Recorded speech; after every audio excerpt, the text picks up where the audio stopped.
All right, good morning, brothers and sisters. This is Chris and Livy, special episode of Walking with God. We're out here in Lafayette Square at the nation's capital here in D.C. We'll be reading chapter 4 of Genesis, where Cain murders Abel. So I'm going to go ahead and just go ahead and read. Thank you guys for all your support. We're doing this in memory of the election, so again, if I say a word or something or I read it incorrectly, just please correct me. So, all right, Cain murders Abel. Now the man knew his wife Eve, and she conceived and bore Cain, saying, I have pronounced a man with the help of the Lord. Next she bore his brother Abel. Now Abel was a keeper of sheep, and Cain a tiller of the ground. And in the course of time, Cain brought to the Lord an offering of the fruit of the ground, and Abel for his part brought of the firstling of the flock their fat portions. And the Lord had regard for Abel and his offering. But for Cain, his offering he had no regard. So Cain was very angry, and his countenance fell. The Lord said to Cain, Why are you angry, and why are your countenance fallen? If you do well, will you not be accepted? And if you do not do well, sin is lurking at the door. Its desire is for you, but you must master it. Cain said to his brother Abel, Let us go to the field. And when they were in the field, Cain rose up against his brother Abel and killed him. Then the Lord said to Cain, Where is your brother Abel? He said, I do not know. Am I my brother's keeper? And the Lord said, What have you done? Listen, your brother's blood is crying out to me from the ground, and now you are cursed from the ground. Now you are cursed from the ground, which has opened its mouth to receive your brother's blood from your hand. When you till the ground, it will no longer yield to you its strength. You will be a fugitive and a wanderer of the earth. Cain said to the Lord, My punishment is greater than I can bear. Today you have driven me away from the soil, and I shall be hidden from your face. I shall be a fugitive and a wanderer of the earth, and anyone who meets me may kill me. Then the Lord said to him, Not so. Whoever kills Cain will suffer a sevenfold vengeance. And the Lord put a mark on Cain, and then that no one who came upon him would kill him. Then Cain went away from the presence of the Lord and settled in the land of Nod, east of Eden. So now we're going to talk about the beginning of civilization. So Cain knew his wife, and she conceived and bore Enoch. And he built a city and named it Enoch after his son Enoch. To Enoch was born Irad. Irad was the father of Mehuel, and Mehujael the father of Methushel, and Methushel the father of Lamech. Lamech took two wives. The name of them was Ada, and the name of Zillah. Yeah. Ada bore Jabal. He was the ancestor of those who live in tents and in livestock. His brother's name was Jubal, and he was the ancestor of those who play the lyre and the pipe. Zillah bore Tubal-Cain, and made all the winds of bronze and iron tools. The sister of Tubal-Cain was Lamech. Lamech said to the wives, Ada and Zillah, Hear my voice. You wives of Lamech, listen to what I have said. It's okay, baby. We're going to start walking. I have killed a man for wounding me, a man for striking me. It's okay, sweetie. If Cain avenged 70-fold, true Lamech 70-fold. Adam knew his wife again, and she bore a son and named him Seth. For she said, God had appointed me another child instead of Abel, because Cain killed him. To Seth also bore a son.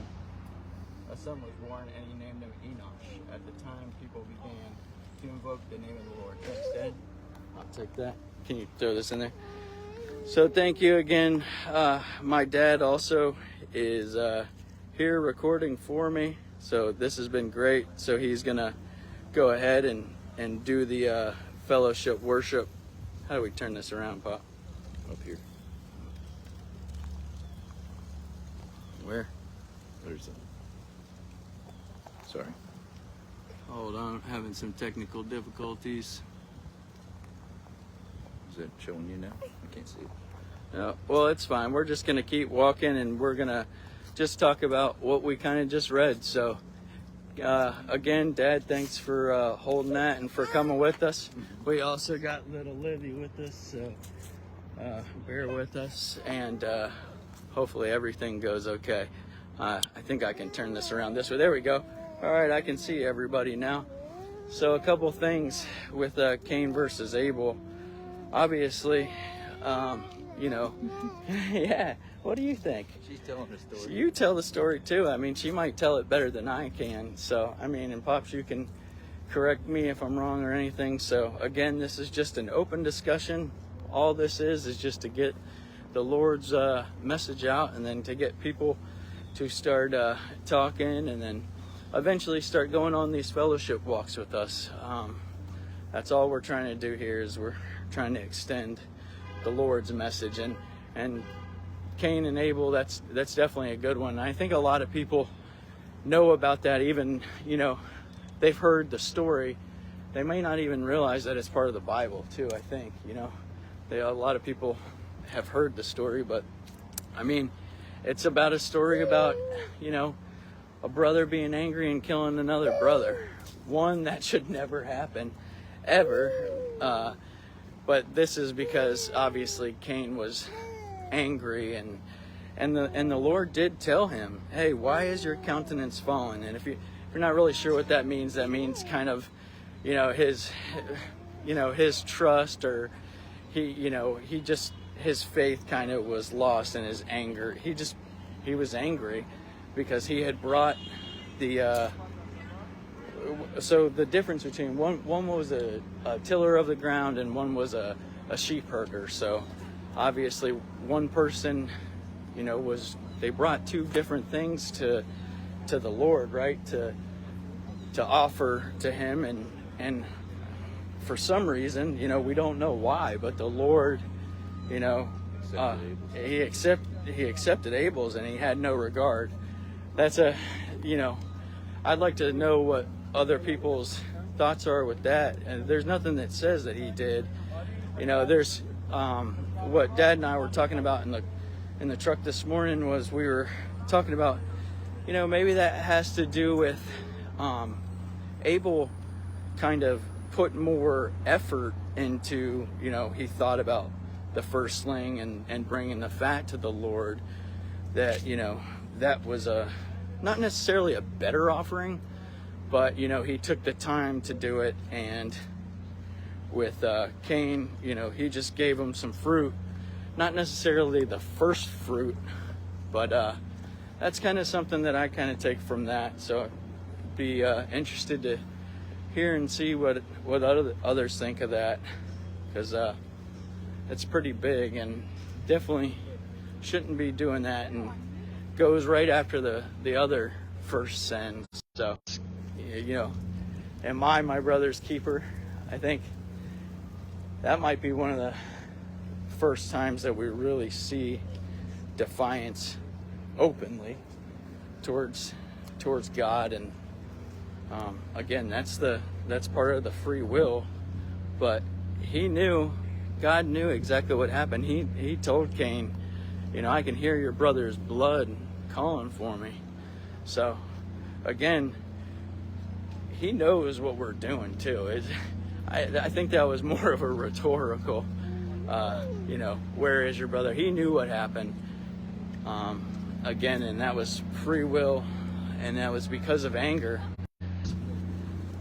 And that's something that we got to do. And it's something, I'll make I statements, that something that I find really hard to do, and I've been finding hard to do, especially with everything that's going on in the world, and, you know, all the stuff that we go through too. So it's easy to let the anger and the negativity in, but what God's telling us is that it will drive us, and it will make us do horrible things, like kill his own brother. You know, you would never do that with a clear head and with God, you know.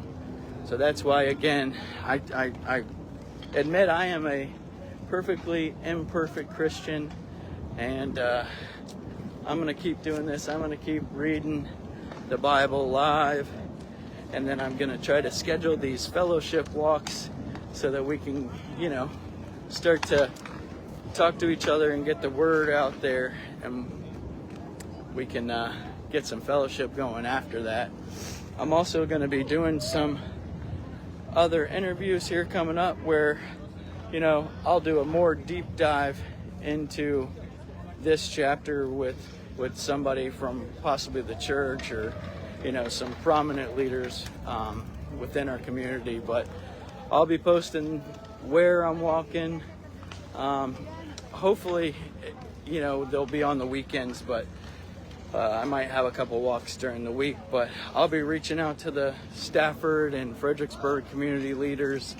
I'm going to open this up to everybody, so, you know, it's not denominational. I'm not trying to convert anybody. It's for spiritual well-being, your physical well-being, and you get to meet Livy and maybe meet my dad, and, you know, come and hopefully, you know, one day this is other people walking with us, and that's what this is about. So I'm going to cut this episode a little short because we're doing a lot of walking with some people, and I want to enjoy this time with my daughter and with my father. So again, thank you guys for all your support. One big thing coming up. I have a special episode coming up where I'm going to interview one of my father's friends. I'll just call him Mr. Tim. He had a near-death experience at NDE, and he has seen God and Jesus Christ. And I'm going to be hearing the interview for the first time myself, and then we'll be posting that. I'm not going to do that live just because I told him I wouldn't. We're gonna meet and do all that. So very much appreciated. Again, this is Walking with God episode 4 with Livy and Chris and Pop today. So thank you guys all for your support, and continue to like us, follow us on all social media and on YouTube. And God bless you, brothers and sisters. Have a good one.